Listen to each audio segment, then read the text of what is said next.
Professor Kodandaram, journalist Aamir Ali ఖాన్లు ఎమ్మెల్సీలుగా ప్రమాణ స్వీకారం చేశారు. గవర్నర్ కోటాలో వీరిద్దరూ ఎమ్మెల్సీలుగా బాధ్యతలు చేపట్టారు. శాసన మండలి చైర్మన్ గుత్తా సుఖేందర్ రెడ్డి వీరి చేత ఎమ్మెల్సీలుగా ప్రమాణ స్వీకారం చేయించారు. ఈ కార్యక్రమంలో మంత్రులు పొన్నం ప్రభాకర్, పొంగులేటి శ్రీనివాస్ రెడ్డి, ప్రభుత్వ సలహాదారుడు వేం నరేందర్ రెడ్డి, ఎమ్మెల్సీ మహేష్ గౌడ్, విప్ బీర్ల ఐలయ్య తదితరులు పాల్గొన్నారు. ఎమ్మెల్సీలుగా ప్రమాణం చేసిన కోదండరాం, అలీ ఖాన్లకు పలువురు రాజకీయ నేతలు శుభాకాంక్షలు తెలిపారు.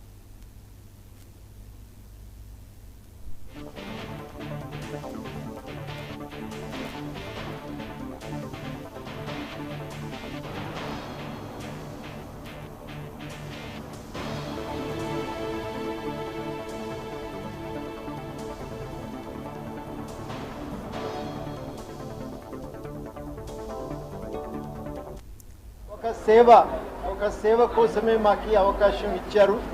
ఉద్యమకారులందరి ఆకాంక్షల మేరకు, అమరవీరుల కుటుంబాల యొక్క ఆకాంక్షల మేరకు పనిచేయటమే మా బాధ్యత.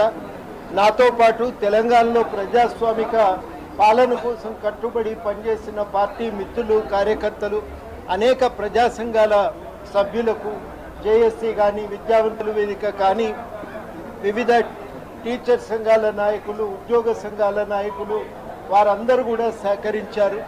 వారందరి ఆకాంక్షల మేరకు పనిచేయటమే ఇవాళ మా బాధ్యత అవుతుంది. తప్పనిసరిగా ఒక బాధ్యతగా స్వీకరించి ప్రజల ఆకాంక్షల సాధన కోసం, ఉద్యమ ఆకాంక్షల సాధన కోసం, అమరుల ఆకాంక్షల సాధన కోసం మేము నిలబడి పనిచేస్తామని ఈ సందర్భంగా హామీ ఇస్తున్నాం. మాకు చేతనైన కాడికి అక్కడ ఆ ప్రతిజ్ఞ ముగిసింది, కానీ ఇక్కడ ప్రజల ముందు మేము చేసే ప్రతిజ్ఞ ఏంటంటే, మాకు చేతనైన కాడికి శక్తి వంచన లేకుండా ఇక తప్పనిసరిగా ఉద్యమ ఆకాంక్షల సాధన కోసమే పనిచేస్తామని, నిలబడతామని కూడా ఈ సందర్భంగా మేము హామీ ఇస్తున్నాం.